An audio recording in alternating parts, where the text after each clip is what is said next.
Hello everyone, welcome back to your favorite channel Smart Study Classes। तो समस्त जुक्त दुई द्वितीय वर्ष छात्र छात्री को स्वागत करुच्ची गोटे नुआ वीडियो को पिला माने। तो यही वीडियो रे आमे आलोचना करिबा तमर जो रही +2 second year political science book रो जो प्रथम यूनिट रो प्रथम चैप्टर गणतंत्र बा डेमोक्रेसी से गणतंत्र विषय को आमे आज आलोचना करिबारे पिले। तो यही विषय रे कोन रही ताको आमे आज संपूर्ण भावे गोटे वीडियो रे ही आलोचना करिबारे पिले। तो समस्ते आम चैनल को सब्सक्राइब कर एवं जो माने आम व्हाट्सएप चैनल रे जॉइन होइना हो स्क्रीन रे दिया जाइथिबा नंबर रे मेसेज करिकि तमे व्हाट्सएप ग्रुप रे जॉइन होरे पिले। तो आम पाखरे समय अछि किंतु समय कम रे पिले।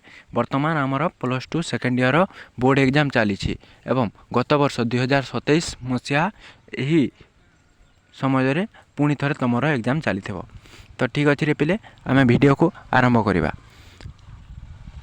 तो आम गणतंत्र को पिले आम सब बेले सर्ट पॉइंट एवं मीडियम पॉइंट आम पढ़ी पारे पिले। जिते भी आमर चैप्टर रही हिस्ट्री एजुकेशन पॉलिटिकल साइंस जिते भी रही पिले आमर पॉइंट गुड़ी से ही विषय गुड़ी को आम पॉइंट रे पढ़ा। जपरी देख पिले आमर जो गणतंत्र विषय रही पिले से गणतंत्र विषय को मोट 8टी पॉइंट रही। गणतंत्र विषय 8टी पॉइंट रही। जदि ये 8 गोटी पॉइंट को तुम पढ़ीदेल भल से बुझीनेल पिले ये गणतंत्र विषय तुम चुटकीर खेल हो।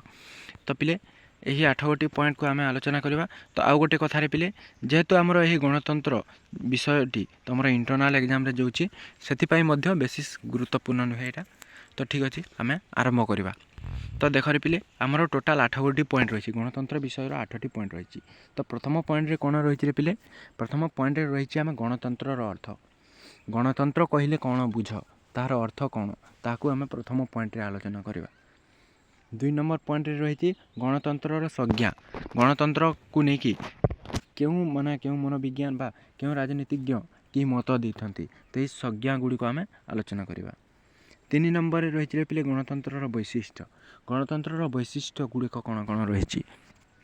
नेक्स्ट 4 नंबर पॉइंट रही गणतंत्र प्रकार भेद कौन गणतंत्र केते प्रकार और कौन कौन ताकू 4 नंबर रे आलोचना करवा आम। तापर 5 नंबर पिले गणतंत्र सुगुण अर्थात गणतंत्र द्वारा आमर लाभ कौन होता आलोचना करवा। नेक्स्ट 6 नंबर गणतंत्र दुर्गुण बा गणतंत्र द्वारा आमर क्षति कौन हो आलोचना करवा। नेक्स्ट 7 नंबर पॉइंट रे आम आलोचना करिबार पिले गणतंत्र सफलता पाई आवश्यक उपादान जे माने गोटे देश रे उत्तम गणतंत्र किपरि परिचालित हेबो ताहा पाई आम की पदक्षेप नहीं पारिबा बा केउ केउ उपादान रही ताको आलोचना करवा। नेक्स्ट रही पिले भारत रे गणतंत्र प्रक्रिया प्रति आह्वान बा भारत रे जो गणतंत्र प्रक्रिया चली ताकू केउ केउ उपादान गुड़िक विफल अर्थात चैलेंज करूछन्ते से गुड़िक आम आलोचना करवा। टोटाल 8 गोटी पॉइंट रही पिले यही 8टी पॉइंट सैला मैंने तुम गणतंत्र चैप्टरटी क्लोज। देख पिले यहाँ थी तुम सर्ट नोट समस्ते यही नोट को पिले तुम गोटे खाता कर गोटे छोट खाता कर एमती सब समस्त छोट आमर जो सर्ट नोट और मीडियम नोट को से खातार लिख जद्वारा तुम रिविजन करने तुमको सहज भाव पिले। तो देख पिले यहाँ थी सर्ट नोट एवं देख मीडियम नोट आमको जा मीडियम नोट पढ़ा। मीडियम नोट कौन रही तो प्रथम पॉइंट थी देख पिले गणतंत्र अर्थ कौन थी प्रथम पॉइंट समस्ते देखी तो गणतंत्र अर्थ कौन तो आम ये आलोचना करवा। तो देख पिले गणतंत्र अर्थ कौन जनसाधारण द्वारा हेउथुबा शासन को गणतंत्र कहुए माने तुम लिख साधारण अर्थ रे कहवाक गले जनसाधारण द्वारा होउथुबा शासन को गणतंत्र कहुए। तापर देख गणतंत्र शब्दटी 2टी ग्रीक शब्द डेमोस और क्राटस रु आनीत आमर गणतंत्र यही क्वेश्चन टी तुम आसी थाए पिले MCQ 1 मार्किया क्वेश्चन आसी थाए जे गणतंत्र क्यों शब्द रु आनीत और कौन कौन से तो कौन रिप्ले गणतंत्र 2टी ग्रीक शब्द डेमोस और क्राटस रु आनीत। तो सही डेमोस रो अर्थ कौन यह तुम क्वेश्चन आसी पिले जे डेमोस रो अर्थ कौन डेमोस रो अर्थ देख पिले डेमोस रो अर्थ हूँ लोक एवं क्राटोस रो अर्थ हूँ पिले क्षमता। तो यह थी गणतंत्र अर्थ सैला गोटे पॉइंट। तापर 2 नंबर पॉइंट टी देखिबार पिले 2 नंबर पॉइंट रे कौन रही आमर संज्ञा गणतंत्र संज्ञा किए क्यों मत प्रकाश करिसेंती गणतंत्र को लेकिन तो ताहा आलोचना करवा। देख पिले प्रथमे देइछंती Abraham Lincoln. Abraham Lincoln Abraham Lincoln किए जे पिले ताहाको कमेंट करबा तमे ये अब्राहम लिंकन किए क्यों देशर से ताहा जदि तुम जानिछ निश्चित भाव में कमेंट बॉक्स रे कमेंट करबा मते पिले। अब्राहम लिंकन किए एवं क्यों पदवी रे थिले ता तुम लिखिब। तो तांको मतरे अब्राहम लिंकन को मतरे गणतंत्र कौन ताहा देखिबा। गणतंत्र हेउछि लोकमानंक द्वारा और लोकमानंक पई शासन व्यवस्था। तो अब्राहम लिंकन को मतरे गणतंत्र होछि लोकमानंक द्वारा लोकमानंक पई एवं लोकमानंक रो शासन। तो अब्राहम लिंकन को मतरे एटा। तो इंग्लिश रे मध्ये कहा जाय पिले give the people for the people of the people. तो गणतंत्र होछि लोकमानंकर लोकमानंक द्वारा और लोकमानंक पई शासन। नेक्स्ट रही सिली सिलिंग मतरे गणतंत्र एपरी एक सरकार जो प्रत्येक अंश निहित।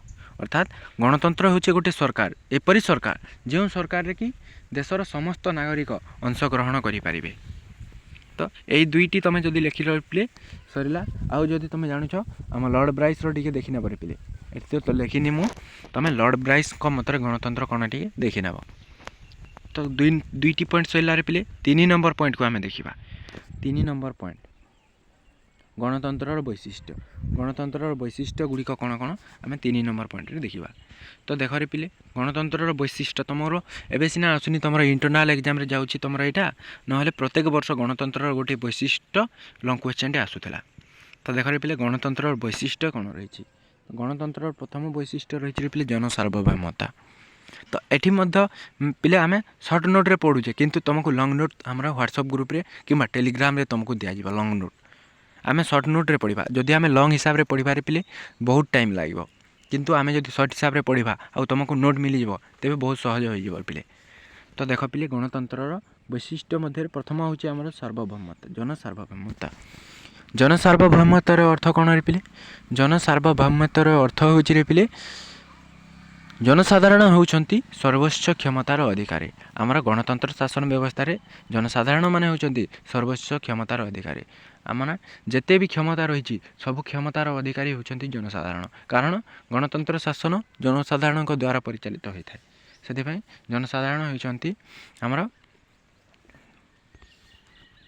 सर्वोच्च आमर अधिकारी। नेक्स्ट 2 नंबर पॉइंट रही राजनैतिक समानता। गणतंत्र शासन व्यवस्था रे पिले समस्त को राजनीतिक क्षेत्र में समस्त को जाति धर्म वर्ण कौन सी देखा जाए ना। गणतंत्र रे राजनीति क्षेत्र में समस्त को सामान जड़े धनी गरीब धनी लोक भोट दे पार जड़े धनी लोक आमर एमएलए एमपी फॉर्म पकई पार सरपंच हो पार और जड़े गरीब लोक सरपंच हो पार समस्त अधिकार रही राजनीति क्षेत्र में समस्त समान अधिकार रही। नेक्स्ट रहा संख्या गरिष्ठ मत। गणतंत्र एक प्रमुख वैशिष्ट्य होती है संख्या गरिष्ठ मत।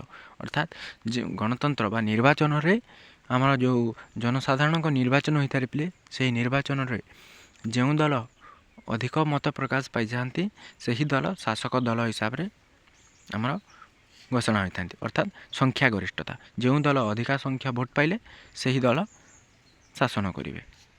तापर रही पिले 4 नंबर पॉइंट आमर सहनशीलता। गणतंत्र अनेक सहनशीलता जेपरिक जदि गोटे शासक दल अन्य एक आमर शासक दल को सरी पिले गोटे शासक दल जदि विरोधी दल को शोषण करुच्ची गणतंत्र शासन व्यवस्था रे सही विरोधी दल सही आमर जो शोषण होची ताहाको सहन करेंगे एवं गणतंत्र व्यवस्था रे सही विरोधी दल को सुरक्षा प्रदान करा जिवो। नेक्स्ट रही पिले आईन शासन। आईन शासन अर्थात हूँ पिले आईन आगे समस्ते समान जाति धर्म वर्ण लिंग निर्विशेष आईन आगे समस्ते समान। गणतंत्र शासन व्यवस्था रे आईन आगे समस्ते समान आईन आगे समस्ते समान अर्थात रे पिले जाति धर्म वर्ण लिंग निर्विशेष धनी गरीब जड़े धनी लोकर क्षमता जी जड़े गरीब लोकर क्षमता से होता है आईन शासन रे। अर्थात गणतंत्र शासन व्यवस्था रे समस्त क्षमता समान आईन आगे समस्ते समान क्या गुरुत्व अधिक दि जाए ना। जड़े धनी व्यक्ति को जी आमर सुविधा सुजोग मिल जड़े गरीब व्यक्ति से सुविधा सुजोग पाइब। नेक्स्ट खोला वितर्क और आलोचना।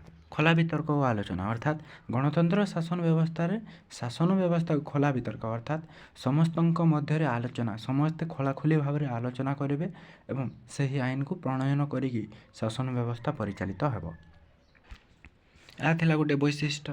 ନେକ୍ସଟ, ନିର୍ବାଚନ ମାଧ୍ୟମରେ ସରକାର ଗଠନ।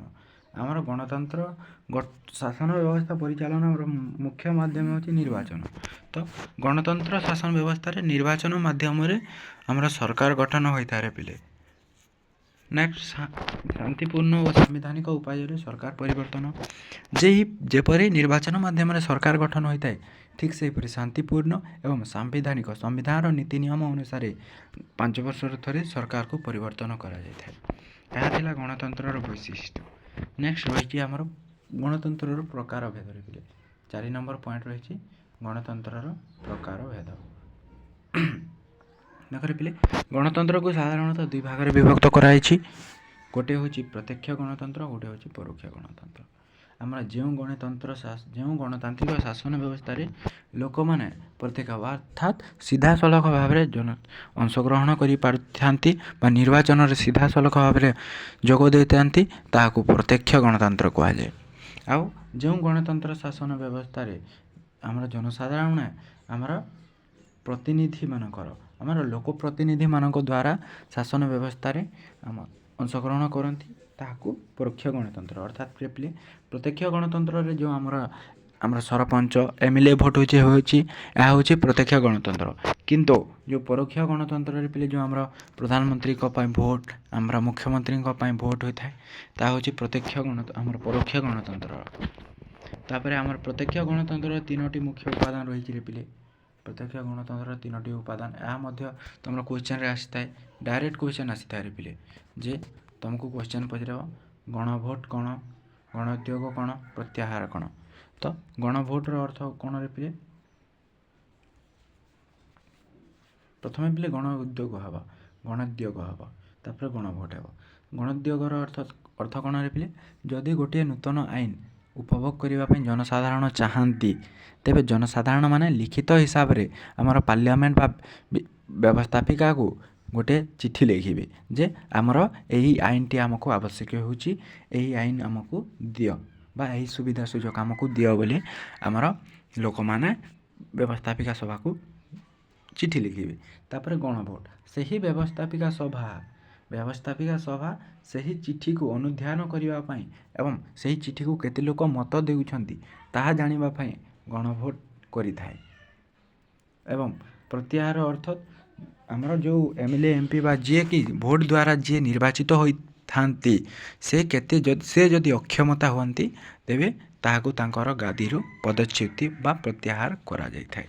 ତ ଏହାର ତୁମକୁ 3 ମାର୍କର ନୋଟ୍ ପିଲାମାନେ ଆମର ଗ୍ରୁପରେ ମିଳିଯିବ। ନେକ୍ସଟ 5 ନମ୍ବର ପଏଣ୍ଟ ରହିଛି ପିଲେ ଗଣତନ୍ତ୍ରର ସୁଗୁଣ। ଏହା ତୁମକୁ ପିଲେ 3 ମାର୍କରୁ କ୍ୱେଶ୍ଚନ୍ ଆସିବ। ଗଣତନ୍ତ୍ରର ସୁଗୁଣ, ଗଣତନ୍ତ୍ର ପାଇଁ କ'ଣ ମାନେ ଆମର ଭଲ ଗୁଣ ଗୁଡ଼ିକ ରହିଛି। ତ ଦେଖରେ ପିଲେ, ପ୍ରଥମେ ରହିଛି ଆମର ଲୋକମାନଙ୍କର ଶାସନ।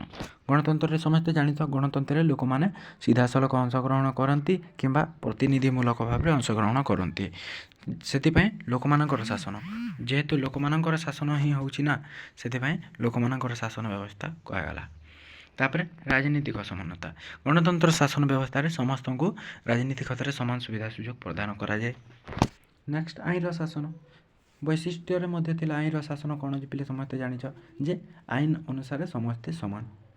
ସଂଖ୍ୟାଲଘୁର ସୁରକ୍ଷା, ଏହା ମଧ୍ୟ ଆଗରୁ ଜାଣିଛ ଯେ ଆମର ଗଣତନ୍ତ୍ର ପ୍ରକ୍ରିୟାରେ ଯେଉଁମାନେ ସଂଖ୍ୟାଗରିଷ୍ଠ ମତ ସରକାର ଦଳ ହିସାବରେ ଗଠନ କରନ୍ତି ସରକାର, ଏବଂ ଯେଉଁ ଦଳ କମ୍ ଭୋଟ୍ ପାଆନ୍ତି ସେ ବିରୋଧୀ ଦଳ ହିସାବରେ, ସେହି ବିରୋଧୀ ଦଳକୁ ମଧ୍ୟ ଆମର ସରକାର ସୁରକ୍ଷା ପ୍ରଦାନ କରାଯାଇଥାଏ। ତାପରେ ଏହା ମଧ୍ୟ ଜାଣିଛନ୍ତି ଶାନ୍ତିପୂର୍ଣ୍ଣ ଏବଂ ସାମ୍ବିଧାନିକ ଉପାୟରେ ସରକାର ଗଠନ ହୋଇଥାଏ ବା ସରକାର ପରିବର୍ତ୍ତନ ମଧ୍ୟ ହୋଇଥାଏ। ଏହା ଥିଲା ଆମର ଗଣତନ୍ତ୍ରର ସୁଗୁଣ। ତାପରେ ଗଣତନ୍ତ୍ରର ଦୁର୍ଗୁଣ ଦେଖିପାରିଲେ, ସଂଖ୍ୟାର ପ୍ରଧାନ। ତ ଗଣତନ୍ତ୍ର ଶାସନ ବ୍ୟବସ୍ଥାରେ ସଂଖ୍ୟାର ପ୍ରଧାନ ଦେଖାଯାଏ, କିନ୍ତୁ ସେହି ଦଳ କେତେ ଠିକ୍ ଆଉ କେତେ ଭୁଲ ତାହା ବିଚାର କରାନଯାଏ। ଯଦି ସେହି ଦଳଟି ଅଧିକ ଟଙ୍କା ଦେଇକି କିମ୍ବା ଲାଞ୍ଚ ଦେଇକି ସରକାର ଗଠନ କରିଥାଏ କିମ୍ବା ଭୋଟ୍ ପାଇଥାଏ, ତାହା ଜଣାଯାଏ ନାହିଁ। କିନ୍ତୁ ଯଦି ସେ ଅଧିକା ଭୋଟ୍ ପାଇଛି ମାନେ ସେ ଭୁଲ ହିସାବରେ ପାଇଥାଉ କିମ୍ବା ଠିକ୍ ହିସାବରେ ପାଉଥାଏ, ସେ ହିଁ ସରକାର ଗଠନ କରିବା। ତାପରେ ବ୍ୟୟବହୁଳ ସରକାର, ବ୍ୟୟବହୁଳ ଶାସନ। ଆମର ଗଣତନ୍ତ୍ର ଶାସନ ବ୍ୟବସ୍ଥାରେ ଯେଉଁ ଭୋଟ୍ ପାଇଁରେ ପିଲେ ବର୍ତ୍ତମାନ ସମୟରେ ତ ଜାଣିଛ ସମସ୍ତେ ଭୋଟ୍ ପାଇଁ କେତେ ଟଙ୍କା ଦିଆଯାଏ। ଗୋଟିଏ ଭୋଟ୍ ପାଇଁ 2,000, 3,000, 4,000, 5,000 ଟଙ୍କା ମଧ୍ୟ ଦିଆଯାଉଛି। ତ ବ୍ୟୟବହୁଳ ହୋଇଥାଏ, ପ୍ରଚାର ପ୍ରସାର ପାଇଁ ଅଧିକ ଟଙ୍କା ଖର୍ଚ୍ଚ ହୋଇଥାଏ। ନେକ୍ସଟ, ନିଷ୍ପତ୍ତି ନେବାରେ ବିଳମ୍ବ। ଗଣତନ୍ତ୍ର ବ୍ୟବସ୍ଥାରେ ପିଲେ ନିଷ୍ପତ୍ତି ନେବାରେ ବିଳମ୍ବ ହୋଇଥାଏ। କାରଣ ଯଦି ତୁମେ ଗୋଟେ ଗାଁର ଲୋକମାନେ ଯଦି ଆମ ଗାଁ ପାଇଁ ନଳକୂଅ ଖୋଳିବା ପାଇଁ ଯଦି ସରପଞ୍ଚକୁ ଯଦି ଅନୁରୋଧ କରନ୍ତି, ସେ ସରପଞ୍ଚ ତାଙ୍କର କଥାଟି 5 ମାସ ପରେ ଶୁଣିଥାଏ। ସେଥିପାଇଁ ସେହି ନିଷ୍ପତ୍ତି କୌଣସି ଘଟଣା ପାଇଁ ସଠିକ୍ ନିଷ୍ପତ୍ତି ଶୀଘ୍ର ନିଆଯାଇନଥାଏ। ଏହା ହେଉଛି ଗଣତନ୍ତ୍ର ଗୋଟେ ଦୁର୍ଗୁଣ। ନେକ୍ସଟ, ଅପାରଗତାର ନିଦର୍ଶନ। ଅପାରଗତାର ନିଦର୍ଶନ ହେଉଛି ପିଲେ ଆମର ଅଶିକ୍ଷିତ ଲୋକଙ୍କୁ ଶିକ୍ଷିତ ମାନେ ଶୋଷଣ କରୁଛନ୍ତି, ଏହା କିଏ ଜାଣିପାରୁନାହାନ୍ତି। ନେକ୍ସଟ ରହିଲା ପିଲେ 7 ନମ୍ବର ପଏଣ୍ଟରେ ଗଣତନ୍ତ୍ର ପାଇଁ ଆମର ଆବଶ୍ୟକ ଉପାଦାନ। ଗଣତନ୍ତ୍ର କିପରି ସଫଳ ହେବ ସେଥିପାଇଁ କି ଉପାଦାନ ରହିଛି ତାହାକୁ ଆଲୋଚନା କରିବା। ଗଣତନ୍ତ୍ର ପାଇଁ ମନୋବୃତ୍ତି, ଅର୍ଥାତ୍ ପିଲେ ଗଣତନ୍ତ୍ର ପାଇଁ ଯଦି ଲୋକମାନେ ନିଜେ ଚାହିଁବେ ଯେ ଆମେ ଗୋଟେ ଉତ୍ତମ ଗଣତନ୍ତ୍ର ପରିଚାଳନା କରିବା, ତ ଯଦି ତାଙ୍କ ପାଇଁ ମାନେ ତାଙ୍କ ମନରେ ଯଦି ଗଣତନ୍ତ୍ର ଉତ୍ତମ ହେବା ପାଇଁ ଚାହିଁବ, ତେବେ ନିଶ୍ଚିତ ଭାବରେ ଗଣତନ୍ତ୍ର ସଫଳ ହୋଇପାରିବ। ତାପରେ ସାର୍ବଜନୀନ ଶିକ୍ଷା। ଦେଶରେ ଯଦି ସମସ୍ତ ଲୋକ ଯଦି ଶିକ୍ଷିତ ହୋଇପାରିବେ, ତେବେ ଗଣତନ୍ତ୍ର ମଧ୍ୟ ଉତ୍ତମ ପରିଚାଳନା ହେବ। ତାପରେ ସ୍ୱାଧୀନ ଓ ନିରପେକ୍ଷ ଗଣମାଧ୍ୟମ। ଗଣମାଧ୍ୟମର ଅର୍ଥାତ୍ କ'ଣ ପିଲେ, ଯେଉଁ ଆମର ରହିଛି ନ୍ୟୁଜ୍ ପେପର, ଖବରକାଗଜ, ଟେଲିଭିଜନ, ଏହା ହେଉଛି ଗଣମାଧ୍ୟମ। ଏହି ଗଣମାଧ୍ୟମ ସମସ୍ତଙ୍କ ପାଇଁ ହେବା ଦରକାର। ଜଣେ ଧନୀ ଲୋକର ଖାଲି ସମାଜ ଆମର ଯେଉଁ ଖବରଟା ପ୍ରସାର କରିବ, ଆଉ ଯଦି ଗରିବ ଲୋକର ଖବର ପ୍ରସାର କରିବ ନାହିଁ, ତେବେ ତାହା ଗଣତନ୍ତ୍ର ଦେଶ ନୁହେଁ। ସେ ଯଦି ସେହି ଆମର ଜଣେ ଯଦି ରିପୋର୍ଟର ଧନୀ ଲୋକର ଏବଂ ଗରିବ ଲୋକର ସମସ୍ତଙ୍କର ଯଦି ସୁବିଧା ଅସୁବିଧାକୁ ଖବରକାଗଜରେ ସ୍ଥାନ କରି ଦେଉଛି, ତାହାକୁ ଏକ ଆମର ଗଣତାନ୍ତ୍ରିକ ରାଷ୍ଟ୍ର ବୋଲି କୁହାଯିବ। ତାପରେ ଦୃଢ଼ ବିରୋଧୀ ଦଳ। ଯଦି ଦେଶରେ ଗୋଟିଏ ସୁଦୃଢ଼ ବିରୋଧୀ ଦଳ ହେବ ତେବେ ଶାସକ ଦଳ ସଠିକ୍ ଭାବରେ ସଦାସର୍ବଦା କାର୍ଯ୍ୟ କରିବ। ଯଦି ଶାସକ ଦଳ ସଦାସର୍ବଦା ସଠିକ୍ ଭାବରେ କାର୍ଯ୍ୟ କରୁଛି, ତେବେ ଦେଶର ଗଣତନ୍ତ୍ର ମଧ୍ୟ ଆଗେଇ ଯିବ। ତ ଏହା ମଧ୍ୟ ଗୋଟିଏ ଉପାଦାନ। ତାପରେ ଉତ୍ତମ ସମ୍ବିଧାନ। ଯଦି ଦେଶର ନୀତି ନିୟମ ବା ସମ୍ବିଧାନର ନୀତି ନିୟମ ସଠିକ୍ ଅଛି ବା ଠିକ୍ ଅଛି, ତେବେ ଗଣତନ୍ତ୍ର ବ୍ୟବସ୍ଥା ମଧ୍ୟ ସଠିକ୍ ଭାବରେ ପରିଚାଳିତ ହେବ। କ୍ଷମତାର ବିକେନ୍ଦ୍ରୀକରଣ। ଯଦି କ୍ଷମତାର ବିକେନ୍ଦ୍ରୀକରଣ ଯେପରି ବର୍ତ୍ତମାନ ଚାଲିଛି, ଆମର ଦେଶର ମୁଖ୍ୟ ହେଉଛନ୍ତି ପ୍ରଧାନମନ୍ତ୍ରୀ, ରାଜ୍ୟର ମୁଖ୍ୟ ହେଉଛନ୍ତି ମୁଖ୍ୟମନ୍ତ୍ରୀ, ଜିଲ୍ଲାର ମୁଖ୍ୟ ହେଉଛନ୍ତି ଆମର ଜିଲ୍ଲାପାଳ, ବ୍ଲକର ମୁଖ୍ୟ ହେଉଛନ୍ତି ଆମର ପଞ୍ଚାୟତ ସମିତି ବା ତହସିଲଦାର। ସେହିପରି ଯଦି ଆମର କ୍ଷମତାକୁ ବଣ୍ଟନ କରାଯାଏ, ତେବେ ଗୋଟିଏ ଦେଶରେ ସମ୍ପୂର୍ଣ୍ଣ ଭାବରେ ଆମର ସ୍ୱଚ୍ଛ ଭାବରେ ଗଣତନ୍ତ୍ର ବ୍ୟବସ୍ଥା ପରିଚାଳିତ ହୋଇପାରିବ। ତାପରେ ପିଲେ ଅର୍ଥନୈତିକ ସମାନତା। ଅର୍ଥନୀତି କ୍ଷେତ୍ରରେ ଯେଉଁ ରହିଛି ଧନୀ ଗରିବ ମଧ୍ୟରେ ଭେଦଭାବ ଦେଖାଯାଉଛି। ଯଦି ସେହି ଭେଦଭାବ ଦେଖାଯିବ ନାହିଁ, ତେବେ ଗଣତନ୍ତ୍ର ଏକ ଉଚ୍ଚ ସ୍ଥାନରେ ସ୍ଥାନ ପାଇବ। ତ ଏହା ଥିଲା ଗଣତନ୍ତ୍ର ପାଇଁ ଏକ ଉପାଦାନ ମାନେ। ନେକ୍ସଟ, ଆମେ ଗଣତନ୍ତ୍ରକୁ କେଉଁ ଉପାଦାନ ପ୍ରଭାବିତ କରୁଛନ୍ତି ତାହାକୁ ଆମେ ଆଲୋଚନା କରିବା। ପ୍ରଥମରେ ରହିଛି ପିଲେ ଅର୍ଥନୈତିକ ସମାନତା। ଅସମାନତା ହେବାରେ ପିଲେ ଏଠି ସବୁ ସମାନତା ହୋଇଯାଇଛି। ଅସମାନତା ଯେ ଆମର ବର୍ତ୍ତମାନ ସମୟରେ ଯେଉଁ ଧନୀ ଗରିବ ମଧ୍ୟରେ ଭେଦଭାବ ଦେଖାଯାଉଛି ପିଲେ ଅର୍ଥକୁ ନେଇକି, ଏପରି ଯଦି ଅର୍ଥ ଦେଖାଯିବ, ତେବେ କେବେ ମଧ୍ୟ ଗଣତନ୍ତ୍ର ସଫଳ ରୂପ ନେଇପାରିବନି। ତାପରେ ରାଜନୀତିକ ଅସମାନତା। ଏହା ମଧ୍ୟ ସମାନତା ପିଲେ ସବୁ ଅସମାନତା ହେବ। ରାଜନୀତିକ ଅସମାନତା, ଯେଉଁ ରାଜନୀତି କ୍ଷେତ୍ରରେ ଯେଉଁ ପିଲେ କରପସନ୍ ଚାଲିଛି, ଟଙ୍କା ଦେଇକି ଯେଉଁ ଭୋଟ କିଣାଯାଉଛି, ସେହି ଯଦି କିଣାକୁଣି ହେବ ନାହିଁ, ତେବେ ଗୋଟିଏ ରାଷ୍ଟ୍ରରେ ଏକ ଉତ୍ତମ ଗଣତନ୍ତ୍ର ପରିଚାଳିତ ହୋଇପାରିବ। ସାମାଜିକ ଅସମାନତା। ଯେଉଁ ସମାଜରେ ପିଲେ ରହିଛି ଉଚ୍ଚ ଜାତି ନୀଚ ଜାତି, ସେହି ଯେଉଁ ଭେଦଭାବ ସୃଷ୍ଟି ହେଉଛି, ସେଥିପାଇଁ ମଧ୍ୟ ଦେଶରେ ଏକ ଉତ୍ତମ ଗଣତନ୍ତ୍ର ହୋଇପାରୁନାହିଁ। କାରଣ ଯଦି ଜଣେ ନୀଚ ଲୋକ ଯଦି ଜଣେ ନୀଚ ଲୋକକୁ ଜଣେ ଉଚ୍ଚ ଜାତିର ଲୋକ ଯଦି ଭେଦଭାବ ଦେଖାଉଛି, ତୁ ଏଇ ଜାତି ତୁ ସେହି ଜାତି କହୁଛି, ତେବେ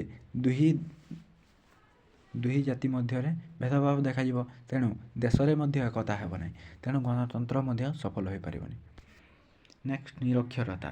ଯେତେ ଦିନ ପର୍ଯ୍ୟନ୍ତ ଦେଶରେ ସମସ୍ତ ଲୋକ ବା ଦେଶର ଲୋକମାନେ ଅଶିକ୍ଷିତ ଥିବେ ସେତେ ଦିନ ପର୍ଯ୍ୟନ୍ତ ଆମର ଦେଶରେ ଉତ୍ତମ ଗଣତାନ୍ତ୍ରିକ ରାଷ୍ଟ୍ର ପରିଚାଳିତ ହୋଇପାରିବନି ବା ଗଣତନ୍ତ୍ର ପରିଚାଳିତ ହୋଇପାରିବନି। ନେକ୍ସଟ ଲିଙ୍ଗଗତ ଅସମାନତା। ଯେତେ ଦିନ ପର୍ଯ୍ୟନ୍ତ ଆମର ଯେଉଁ ଛୁଆଁ ଭେଦଭାବ, ନାରୀ ପୁରୁଷ ମଧ୍ୟରେ ଯେଉଁ ଭେଦଭାବ ରହିଛି ରେ ପିଲେ, ସେହି ଭେଦଭାବ ଯେତେ ଦିନ ପର୍ଯ୍ୟନ୍ତ ଥିବ ଦେଶରେ କେବେ ମଧ୍ୟ ଗଣତନ୍ତ୍ର ଉତ୍ତମ ଭାବରେ ପରିଚାଳିତ ହୋଇପାରିବନି ବା ଗୋଟିଏ ଦେଶ ସମ୍ପୂର୍ଣ୍ଣ ଗଣତାନ୍ତ୍ରିକ ରାଷ୍ଟ୍ର ଭାବରେ କେବେ ମଧ୍ୟ ସ୍ଥାନ ପାଇପାରିବନି। ତାପରେ ଆଞ୍ଚଳିକତାବାଦ। ଆମର ବର୍ତ୍ତମାନ ସମୟରେ ଯେଉଁ ପିଲେ ଆମେ ଏଇ ଅଞ୍ଚଳର ଲୋକ, ଆମେ ସେହି ଅଞ୍ଚଳର ଲୋକ, ତୁମେ ସେହି ଅଞ୍ଚଳର ଲୋକ, ମାନେ ଜିଲ୍ଲା ମଧ୍ୟରେ, ରାଜ୍ୟ ମଧ୍ୟରେ ଯେପରି ଝଗଡ଼ା ସୃଷ୍ଟି ହେଉଛି ରେ ପିଲେ, ଏହି ଆଞ୍ଚଳିକତାବାଦ ଯେତେ ଦିନ ପର୍ଯ୍ୟନ୍ତ ଥିବ ସେତେ ଦିନ ପର୍ଯ୍ୟନ୍ତ କେବେ ମଧ୍ୟ ଗଣତନ୍ତ୍ର ଭାବ ଆମର ପରିଚାଳିତ ହୋଇପାରିବ ନାହିଁ। ନେକ୍ସଟ ନକ୍ସଲ ସମସ୍ୟା। ଯେତେ ଦିନ ପର୍ଯ୍ୟନ୍ତ ପିଲା ମାଓବାଦୀ ରହିଛନ୍ତି ନା, ସେହି ନକ୍ସଲ ସମସ୍ୟା ଆମର ଯେଉଁ ବାହାର ଦେଶରୁ ଆସିକି ଆକ୍ରମଣ ହେଉଛି, ସେହି ଆମର ନକ୍ସଲ ସମସ୍ୟା ଯେତେ ଦିନ ପର୍ଯ୍ୟନ୍ତ ଥିବ ସେତେ ଦିନ ପର୍ଯ୍ୟନ୍ତ ମଧ୍ୟ ଦେଶରେ ଏକ ଉତ୍ତମ ଗଣତନ୍ତ୍ର ପରିଚାଳିତ ହୋଇପାରିବ ନାହିଁ। ତ ଏହା ଥିଲା ତୁମର ପିଲେ ଗଣତନ୍ତ୍ର ବିଷୟ। ତୁମର ଗଣତନ୍ତ୍ର ବିଷୟରେ ମୋଟ 8ଗୋଟି ପଏଣ୍ଟ ରହିଛି। ସେହି 8ଗୋଟି ପଏଣ୍ଟଟି ସରିଲା। ତ ଏହି PDF ତୁମକୁ ଆମର ହ୍ୱାଟ୍ସଆପ୍ ଗ୍ରୁପ୍ କିମ୍ବା ଟେଲିଗ୍ରାମ ଗ୍ରୁପ୍ରେ ମିଳିବ ଏବଂ ସମସ୍ତେ ଆମ ଚ୍ୟାନେଲ୍ ସହିତ ଯୋଡ଼ି ରୁହ ଏବଂ ଡେସ୍କ୍ରିପସନ୍ରେ ମଧ୍ୟ ଲିଙ୍କ୍ ଦିଆଯାଇଛି, ସମସ୍ତେ ଆମର ହ୍ୱାଟ୍ସଆପ୍ ଗ୍ରୁପ୍ରେ ଜଏନ୍ ହେବାରେ ପିଲେ।